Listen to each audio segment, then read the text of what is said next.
एक गांव में श्याम नाम का एक आदमी रहता था। वह उस गांव में सबसे गरीब था। वह मजदूरी करके कुछ पैसे कमाता है। उसके पास रहने के लिए कोई अच्छा सा घर भी नहीं था। गांव वाले श्याम और उसकी पत्नी की जरा भी इज्जत नहीं करते थे। जिस कुएं से सभी गांव वाले पानी लेते थे, अगर उस कुएं पर श्याम की पत्नी आती थी पानी लेने तो सभी भगा देते थे। एक दिन श्याम की पत्नी उदास होकर श्याम से बोली, हमारी क्या गलती है जो गांव वाले हमारे साथ इतना बुरा व्यवहार करते हैं? हमने तो कभी किसी का बुरा भी नहीं किया है। अरे तुम चिंता क्यों करती हो, मैं हूँ ना। तुम देखना, एक दिन यही गांव वाले हमसे मिलने के लिए लाइन लगाएंगे। मजदूरी करके भी इतना पैसा नहीं कमाता हूँ जितना दूसरे लोग कमाते हैं, लेकिन तुम देखना एक दिन तुम्हारा भी सम्मान होगा। श्याम दिल का बहुत अच्छा आदमी था। वह किसी के साथ बेईमानी नहीं करता था। यही इसकी सबसे बड़ी खासियत थी। एक रात बहुत जोर से बारिश होने लगी। श्याम का घर कच्चा मकान का था, इसलिए उसे डर लग रहा था कि कहीं उसका घर बहाव के साथ बह न जाए। श्याम और उसकी पत्नी कुछ जरूरी सामान उठा लिया और पास ही अपने भाई के घर चलने लगा।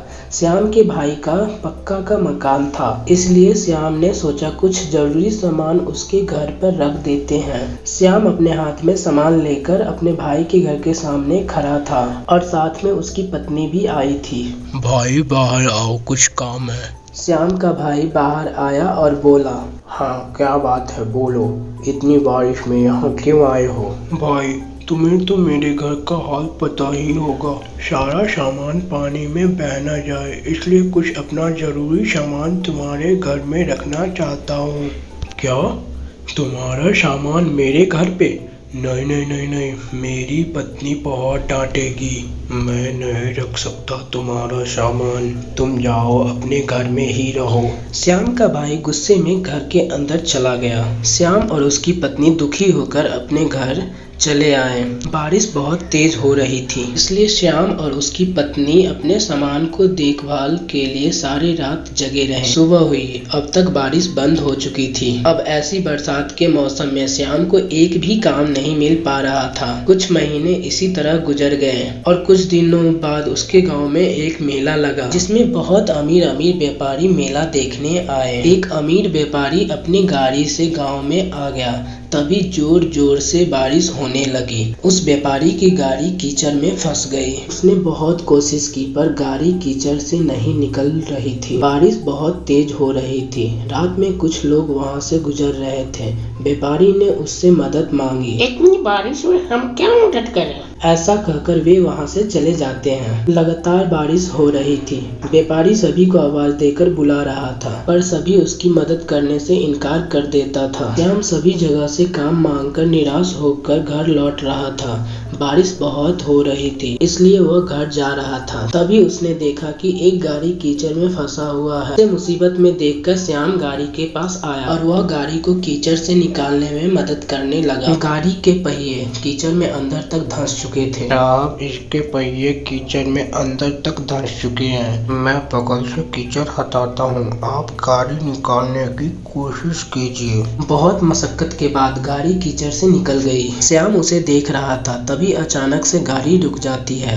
गाड़ी से एक व्यक्ति निकलता है और वह श्याम के पास जाता है। हेलो, तुम कौन हो? मेरा नाम दयानंद है। मैं शहर में व्यापार करता हूँ। श्याम उस व्यापारी को देखकर घबरा जाता है। जी मेरा नाम श्याम है और मैं कई साल से इसी गांव में रह रहा हूँ। वैसे तुम बहुत अच्छे इंसान हो। मैं पिछले आधे घंटे से फंसा हुआ था। किसी ने मेरी मदद नहीं की, सिर्फ तुमने मेरी मदद किए हो, तब जाकर मेरी गाड़ी उस कीचड़ से निकल पाया है। मैं यहाँ मेला देखने आया हूँ। जी कोई बात नहीं, दूसरों की मदद करना हमारी फर्ज है। बारिश रुक चुकी थी। श्याम वहाँ से जाने लगता है। रुको श्याम, मुझे अपने घर नहीं ले जाओगे क्या?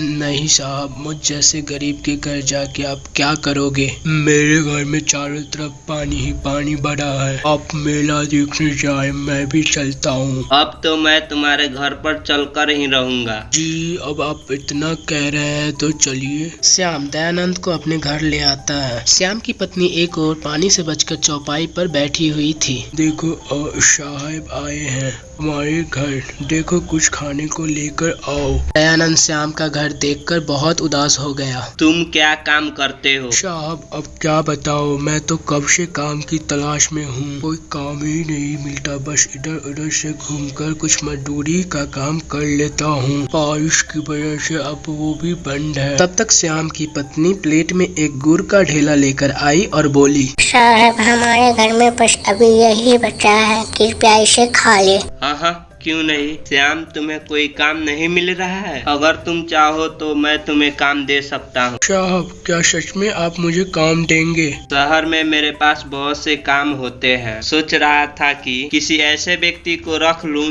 जो मेहनती और ईमानदार हो। तुम्हें देखकर ऐसा लगता है तुम में ये दोनों गुण है। साहब कैसे काम करना होगा और कहाँ करना होगा, आप हमें बता दीजिए, मैं आपके साथ काम करने के लिए तैयार हूँ। कोई जरूरत नहीं है इस घर में रहने की, तुम्हें कुछ दिनों बाद लेने आऊंगा। तुम मेरे साथ शहर में काम करोगे और वहीं रहोगे, मैं तुम्हें नया घर दिलवा दूंगा। ये सुनकर श्याम और उसकी पत्नी बहुत खुश हुए। श्याम ने गांव में घूम घूम कर ये खुशी की बात बताई, पर गांव वाले को उसके बात पर विश्वास नहीं हो रहा था। कुछ दिन बाद दयानंद अपनी गाड़ी से श्याम के घर आया। श्याम, सारा सामान तैयार है ना? चलो चलते हैं। श्याम और उसकी पत्नी अपने सारा सामान लेकर दयानंद की गाड़ी में बैठ गया। गाड़ी चल पड़ी, सभी गांव वाले का ध्यान उन्हीं पर था। दयानंद श्याम और उसकी पत्नी को लेकर शहर आ गया। उसके बाद उन दोनों को रहने के लिए एक अच्छा सा घर दे दिया। श्याम सारे काम अच्छे से समझ गया था, अब वे दयानंद के साथ काम करने लगा था।